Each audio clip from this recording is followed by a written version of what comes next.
You're listening to Mortgage Lending Mastery.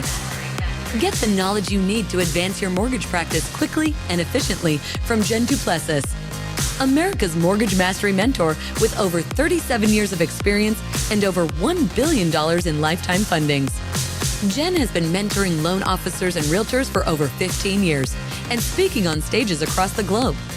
So settle in and get ready as Jen and her guests share their experience, passion, and strategies to help you crack the top producer code to reach new heights in your business. And now, here's your host, Jen Plessis, Mortgage Mastery Mentor and head chick in charge of Kinetic Spark Consulting.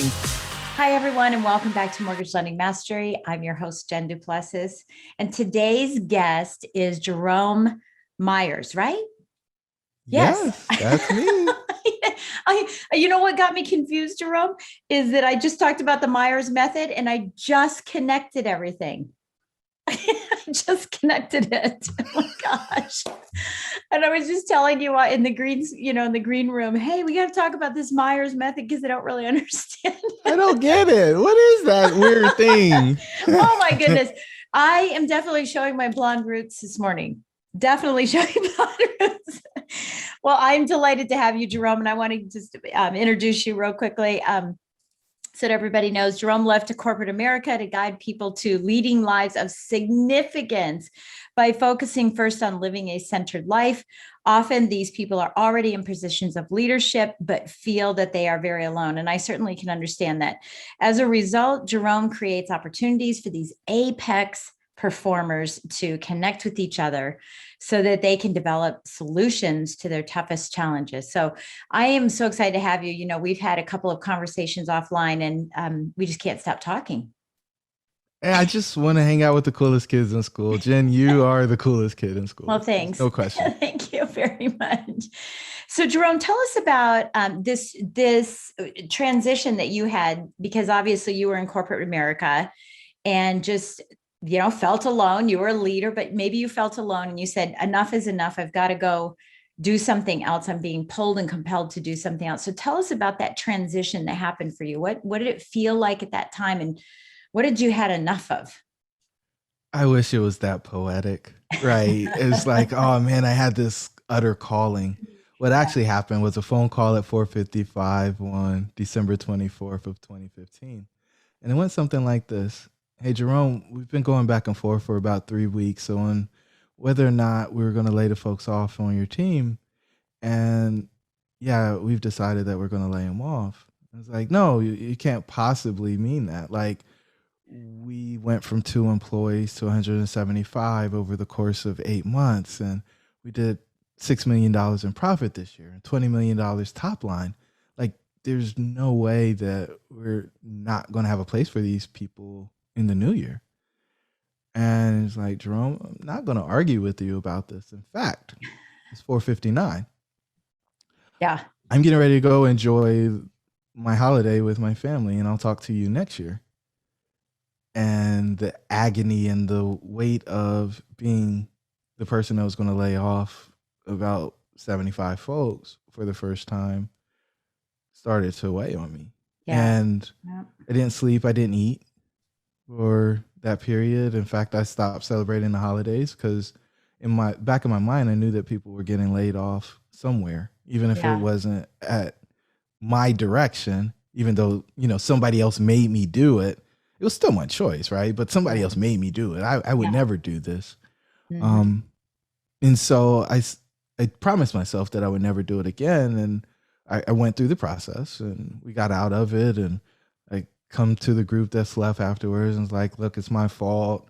We did this, we did that, and we won't ever have to go through this again. And so we start going through it the year, and things are going great, highly profitable again. And then there's another phone call. And today, it's 2 days before Thanksgiving this time.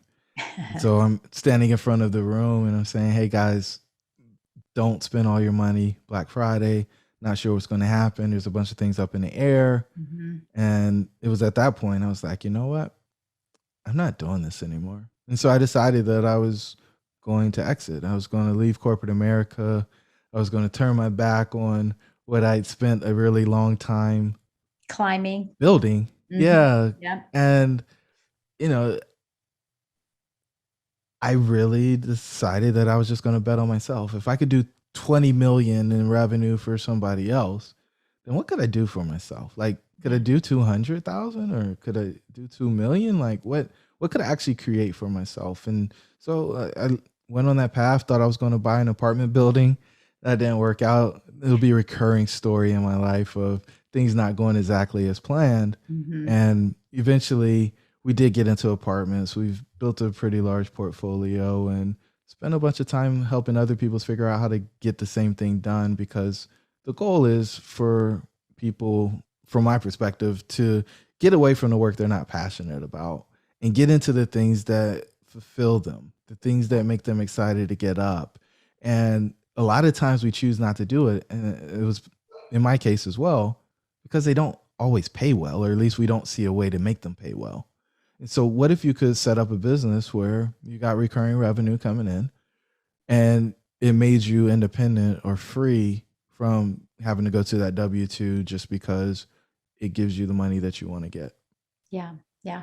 Well, and I think that's, I think that's an important thing. I, always say sometimes when you're climbing the ladder of success, when you get to the top, you realize you were on the wrong ladder.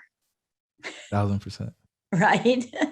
And that's what happens sometimes. I mean, we get on some type of path and, whatever and usually not the first job out of college, but the second or third job out of college, because everybody gets out of college and tries to take the job they studied for. And then they realize, ooh, I don't really like this.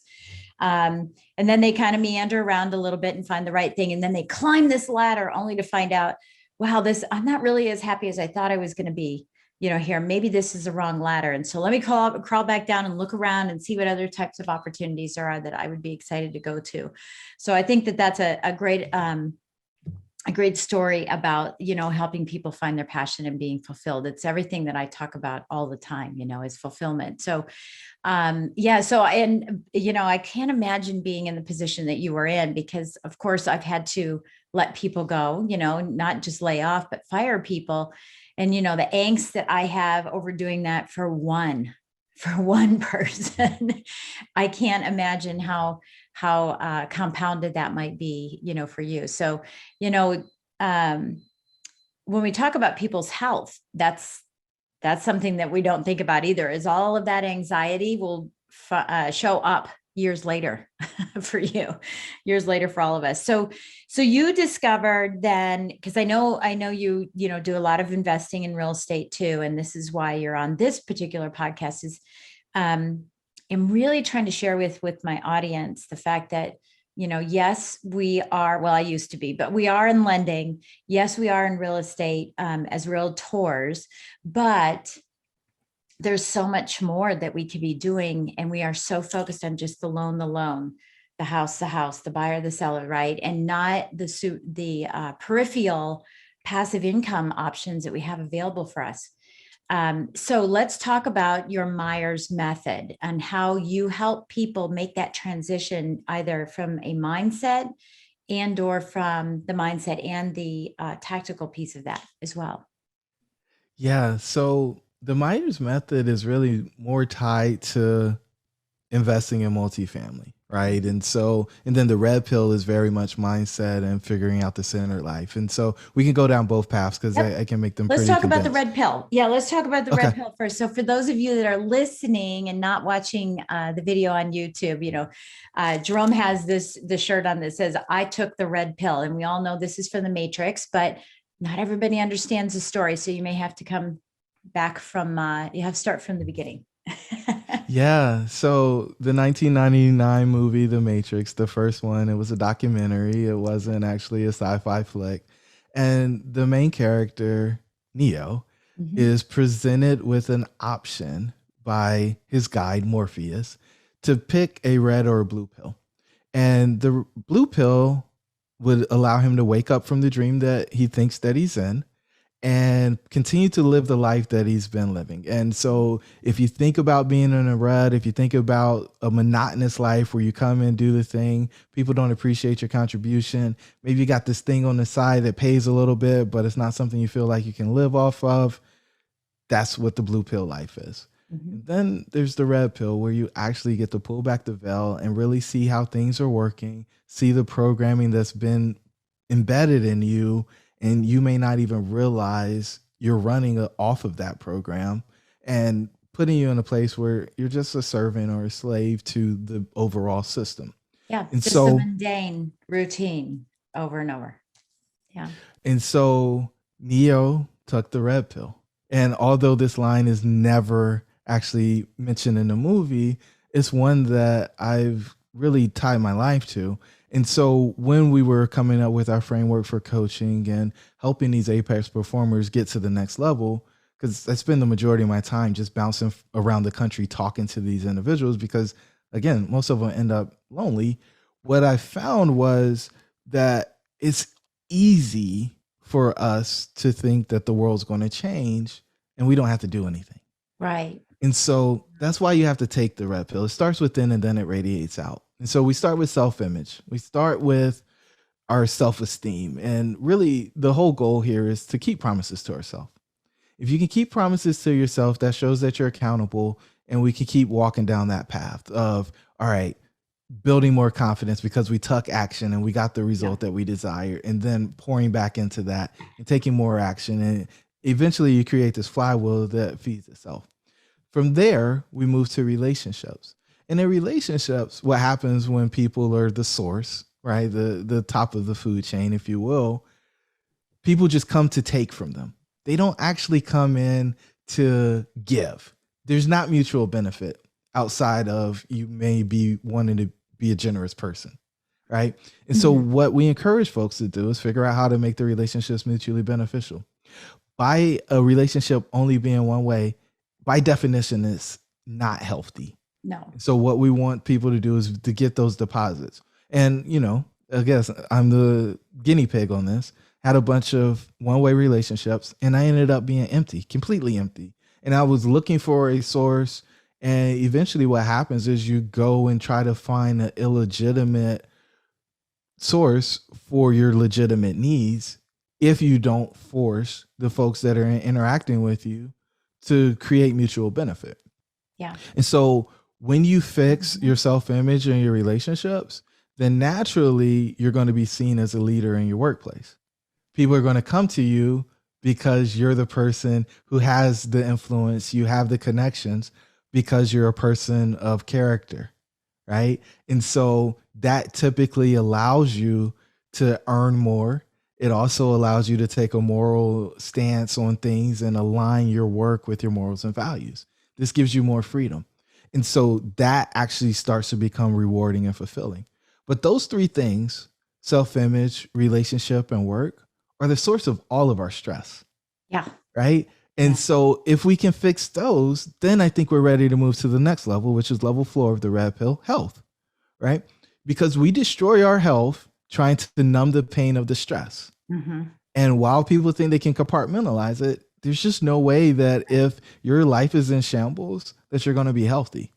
It just doesn't work, because you've got to take the edge off. Very few of us can actually experience life in the fullness if we're overstressed and don't have a healthy way of coping with it. From health, we move up to prosperity, and prosperity is after health, because, well, if you have prosperity before your health, you'll spend all your prosperity on your health, right? And I don't want people to go backwards. I want them to continue to accelerate as they elevate. That's so funny. That's so funny you said that, because I literally just wrote down, a girlfriend of mine, Arwen, she's a financial advisor, and she actually co-wrote or contributed to Stephen Bach's book, you know, the Automatic Millionaire. Well, there's a version for women, right? Women, and Smart Women Finish First. And she contributed to that book. And she says very much what you just said, which is people spend their, or how does she say it? I had it a second ago. I'll paraphrase. They waste their health trying to create wealth. And then later they waste their wealth trying to keep their health. right? So it's very much the same way. And I see it all the time with people. Yeah. So I love that you've got health and then prosperity, not let's go get the numbers. Let's go get the goals, and sacrifice everything else on the way.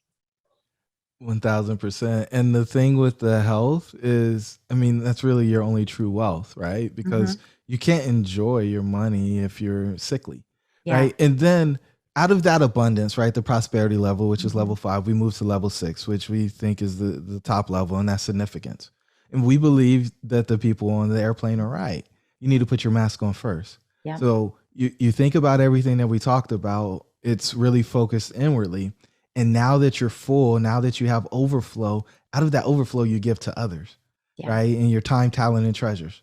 And you can give that as freely as you can. If you're not worried about making money because you're already prosperous, it's pretty easy for you to dedicate some time, or for you to give away that talent that you have that you would normally charge for, because you don't need to monetize it because that part's already taken care of. And then you don't have the grudgery that comes with it when you give something that you don't actually want to give. And so again, the red pill: self-image, relationship, work, health, prosperity, significance. I love that. And of course, Jerome, you don't know me quite well yet. We're getting there. But I have another podcast called Success to Significance: Life After Breaking Through Glass Ceilings, for this very same reason. I believe that in your life, you learn, you earn, and then you return. And, this is what getting to significance is all about. It's making an impact on others around you. It's making an impact on your own personal life.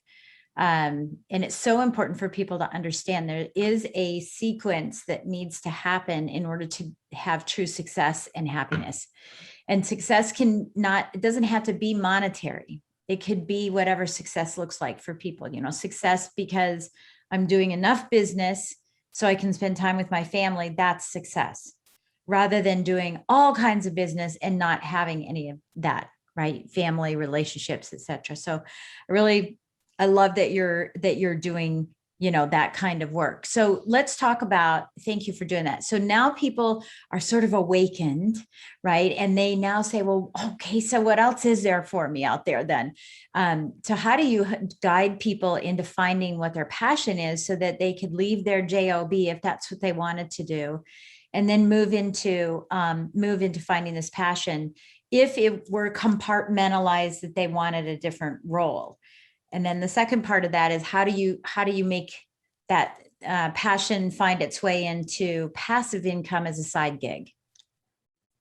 Yeah, so I don't know that it will always be passive, right? I think a lot of times we have to figure out what is monetizable from our talents and gifts. And I think this is where most people struggle, because they're like, oh yeah, well, I went to school, or I didn't go to school for this thing, or I've been working on this for the past 10 years and this is all I know how to do. Well, yeah, but what do you do that actually makes you really happy? Like, what is it that you do that you don't get paid for, but you're really good at, like super talented? And if a person can answer that question, then we pull on that thread and figure out who they can actually serve by applying that talent to a specific problem that people are willing to pay for to go away. Yeah. It's all about the person that you're serving, right? Yeah. If you can make a problem for them go away, people will give you money for it. Yeah. Yeah. So what's your gift? What is the gift that you have that is so easy for you and others are saying, oh my gosh, that's so hard. All of us have something that we can do that's just piece of cake for us. What's that for you? Yeah, I'm the how guy. I'm the person who helps people figure out how to do it, right? A lot of people know what they want to do. Some know why, but the how is the hard part for most, right? So, I got a background in engineering, business. I'm really good at strategy, and not just putting something on paper, but the execution of that actual strategy. people get lost, right? I call it going into the desert, right? And so for the nomads, for the people who want something different, they have to walk out of the jungle where there's plenty of fruit and shade and water in abundance. Right. And they have to walk into the jungle. And they need to get from the jungle to the next oasis in the desert, and then to the next oasis, and then eventually they reach their paradise. Mm-hmm. But if you aren't willing to keep going when you're scared that you're going to run out of water, you're scared that the heat's going to burn your skin or whatever else, then you'll turn around and you'll go back into the jungle. Mm-hmm. And the jungle is the proverbial matrix, right? Where you're comfortable, you have just enough, but you don't actually experience the bliss. Right.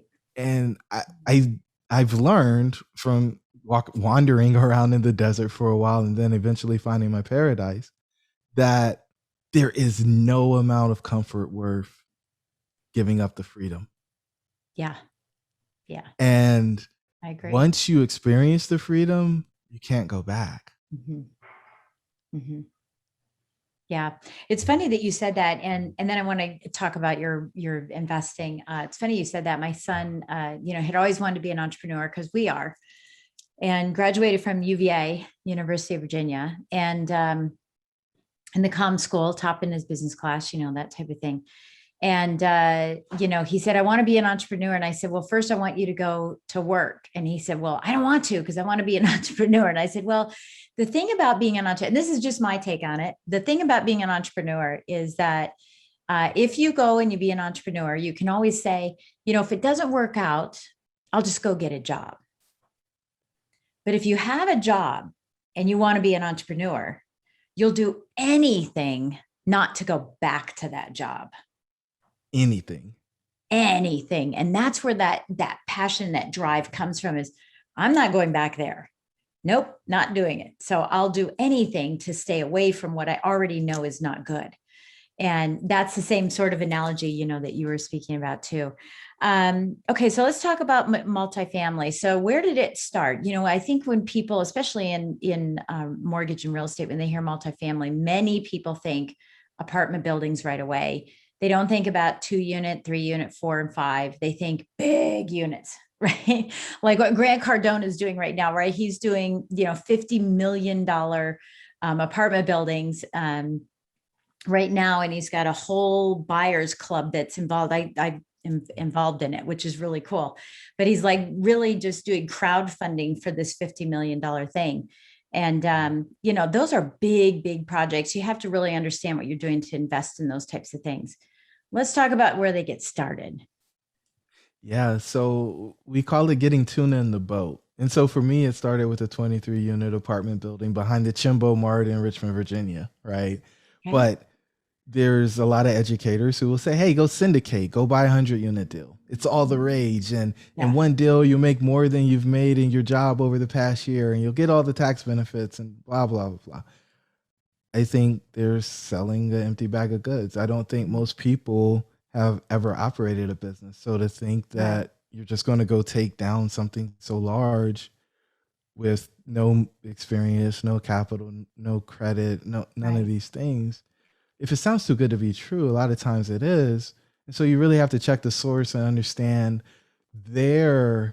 what they get out of you believing whatever they're showing you. Mm-hmm. Right. Yeah, that's interesting. And so if the idea is to sell you a coaching program for, 30, 40, 50, I know one lady that spent $100,000 in coaching, then of course they're going to tell you you're going to make $250,000 or $300,000 in acquisition fee.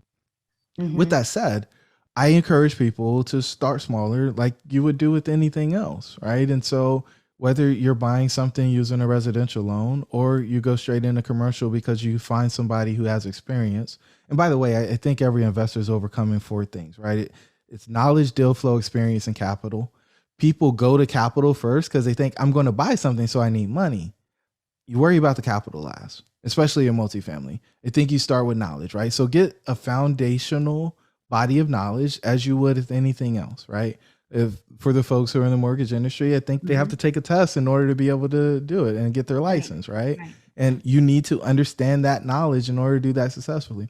So find somebody who's going to give you that body of knowledge. And I'm not talking about a weekend boot camp, because trying to apply all of that stuff that you learn over the course of 3 days over your journey, it's not actually going to sink in. It's not going to actually be meaty for you.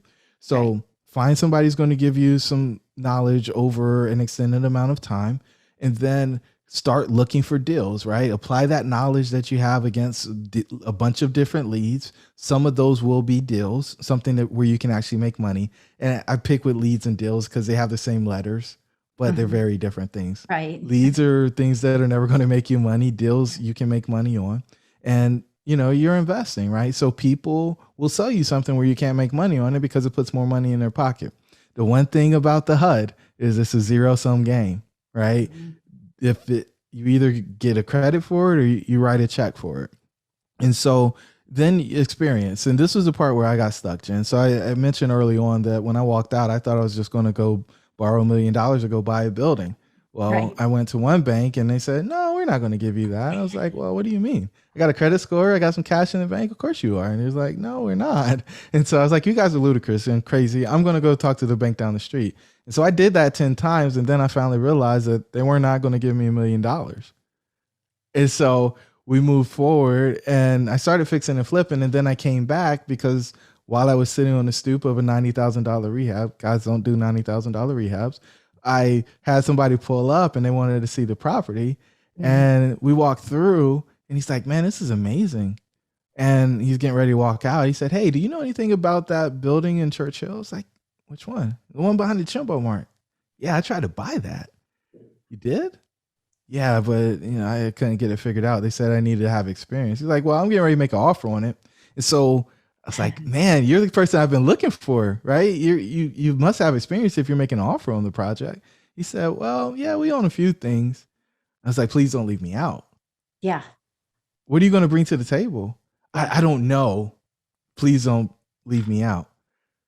And we did that 2 or 3 more times. And he just kind of shook his head in frustration and walked down the stairs and left. And I just knew, because this was on a Wednesday, I just knew by Friday he was going to call me and say, hey, we got the deal. He didn't call. I thought, well, maybe Monday. He just needed a weekend to get it done. No call. The next Friday came and went. Nothing. I was like, I guess I missed my opportunity. And I tell that story because I think what's really important for the listeners to pull from that, if they didn't get it already, is you have to be able to articulate the value that you bring to the marketplace. You know, I had a certification in project management. I ran a decent sized business. Like there were plenty of things that I could bring to the table. I had some money in the bank, right? But I didn't say that. So he didn't know why he needed a partner with me. It was superficial. Yeah, it was superficial. And so, you know, we romanticize this concept of getting in business, right? But if you actually put it on the level that you should, which is it's a marriage with a predefined exit, then you begin to understand the gravity of the ask that you're making of people when you say, hey, I'd like to partner with you. And so bringing it back full circle, a buddy of mine that I used to do some hard money lending, and Jen, I know you've been involved in that game a little bit, right? Yeah. When I used to lend some money, he said, hey, I got the opportunity to be a contractor on this project. I was like, what project? The one we talked about 4 or 5 months ago. And I told him the only way I'd be comfortable doing the deal is if you were a partner in it. And so that got me back to the table. And so that's how we did our first deal. And there was a press release that happened. And on the backside of that press release, my phone started ringing. It was the banks. They wanted to know, hey, what were we going to do once we got done with the property? Were we going to refinance it? Have we selected a lender? Now they wanted. Did I want to? Yeah. Yeah. And I didn't know any more than I already knew before then, right? Same business plan, but different partners, which led to a different experience for me because we'd actually done it, right? And so back to the 4 things, right? Knowledge, deal flow, experience, capital. If you got a deal, you need somebody with experience because the banks are looking for proven operators, right? They want to make sure that it doesn't default. This isn't a widget where you buy it. You know, I got my little notebook here, buy my notebook and then sell it for a little bit more than what I paid for it. Yeah. No, I actually got to make the building make more money. That's how that works. Yeah. Well, and I think partnering is a really good way to do it too, because that's something that we've had to do, where we have experience in one area, they have experience in another. They may have the capital because, the deal of the century comes around every week. And Of sometimes, course. sometimes you bought the deal of the century last week. And so you're low on capital this week. So you have to have all kinds of partners, not just capital partners and not just experienced partners, but all kinds of partners that could come in, and help you with that deal of the century. Okay, so you bought this 22 unit property, and now the rest is history. You're now moving on into other things. So your coaching is really about helping people identify the things that we talked about, the 6 steps that we talked about, and then moving into investing in multifamily units, correct? Yeah. So the prosperity piece Mm-hmm. is the way that they create their freedom, right? If my Yeah. goal is to help you exit, I want to show you how to create a subscription model so that you have recurring income on a monthly basis with some lumps along the way to, build up your savings and give you capital that you can invest in other places. Yeah. In addition to making sure that you are elevating yourself to the person you need to be in order to run an enterprise of that size, right? If you're making 50 or 60 or $100,000 a year, and you're trying to run a business that's doing, a few $1,000,000 a year, you're not the person you need to be in order to run that business yet. Right. You've got to grow. You have to improve and forget, the 50 or 60. How much are you keeping on the backside of that? Because if you're not keeping any of it, then how can you expect your business to actually do well? It's not, right? Because cash is like air. If your business runs out of cash, it dies. If you don't have air, you die. And so you got to figure out how to be able to generate the revenue. And what I've learned through talking to a ton of people is most folks don't know how to make money outside of their day job. And so my thought is if you can own a piece of property and somebody pay you for the use of it, that makes a lot of sense. And oh, by the way, let's insert a professional property manager so that you don't actually have to deal with the phone calls from the tenants and the toilets. Yeah. Trash. Yeah, of course. Yeah. What you're talking about is the rich dad, poor dad, graph, right? The rich dad, poor dad graph, of being on the left side and being on the right side of the graph, employee. Cash flow quadrant. Yep. Yeah. And the quadrant, and, the being the employee, being the sole proprietor, which is what most loan officers and real estate agents play in, right? I would say most are sole proprietors because they're paid commission. And then the left side, of the quadrant is business owner and entrepreneur. And a lot of people say, hey, I'm an entrepreneur, but they really aren't because they're a business owner. They really aren't because they're a sole proprietor. And so the goal is to get to that entrepreneurial. And like you said, hiring a manager. A lot of people say, oh, I'm not hiring a manager because that's more money out of my pocket. But that's how you get to, that's how you get to entrepreneurship. It's what do you do with that time that you're not spending dealing with the tenants? What do you do at that time to manifest more opportunities for yourself? Not resting on your laurels, but to manifest more opportunities for yourself. Then you can rest on your laurels. And I don't even like saying then you can, because, I'm an advocate of live your legacy while you're building it. Right. But you have to be, there is a wish back and forth you have to do. So, yeah. Yeah. I think there's a lot of people that are running to the investor quadrant. Yeah. Very early and it's premature. I think that true wealth is created as a business owner. And then you spend the profits off of the business into investments that create revenue for you that you don't actually have to show up for. Yeah. So 1000%. And that piece right there, I could actually get on the soapbox and preach for a long time because whenever somebody's giving you the information, and even me and Jen today, like, what do we stand to gain by giving you this paradigm? For me, it's probably nothing because I'm telling you the blueprint on how to get the thing done, right? But the fact of the matter is, people who tell you, hey, put your money in the 401k and so on and so forth, are just telling you that so that they can manage the money for you. Yeah. Yeah. I don't have any money in 401k. Don't believe in it. Yeah. I I know. Isn't that interesting that you're saying that? Yeah.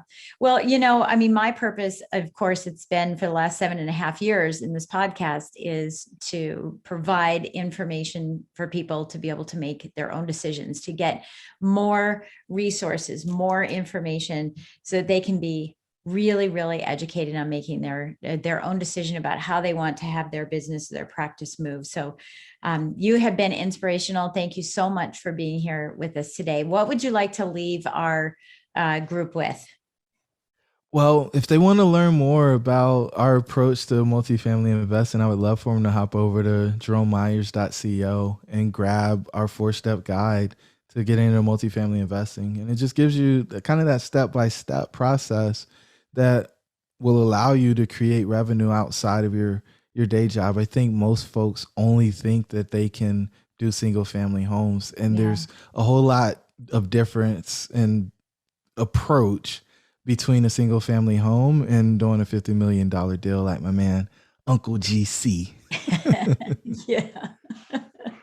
I know. Listen, and he's got like 7 of them going right now, not just one. It's crazy. But hey, he's using OPM. That's the thing. He's using crowdfunding and other people's money to make these things happen. And I think that's pretty cool too. So, well, thank you again, Jerome. It's been a pleasure talking with you. Thank you so much for your insight on the Myers method that I now understand, and also the multifamily and how to start working in that. So what I encourage everyone who's listening to do is replay this, take notes, make sure that you're taking and putting these things into action. As I always say, stop talking, take action, and then you will get the results. You have to execute on everything that you're hearing today. So find that one thing that you want to talk about. Maybe it's contacting a real estate agent that works in multifamily. Maybe it's contacting a loan officer who works in multifamily and does multifamily financing so that you can learn more about that. And of course, as usual, please give us a great rating and write us a great review. So that we can continue to serve you for years and years to come. Jerome, thank you so much for joining us today. Thank you for having me, Jen. So grateful to be here. Thank you. Thanks for listening to Mortgage Lending Mastery. Be sure to subscribe to hear more sales tips, ideas, strategies, and tactics to help you with your personal and professional growth to multiply your results in record time.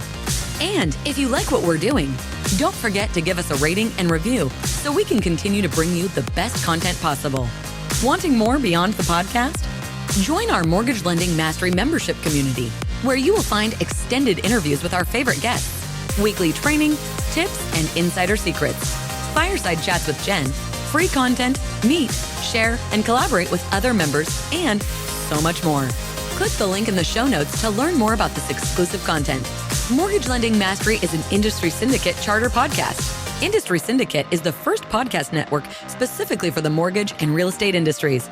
Get the Industry Syndicate app in the App Store or Google Play today.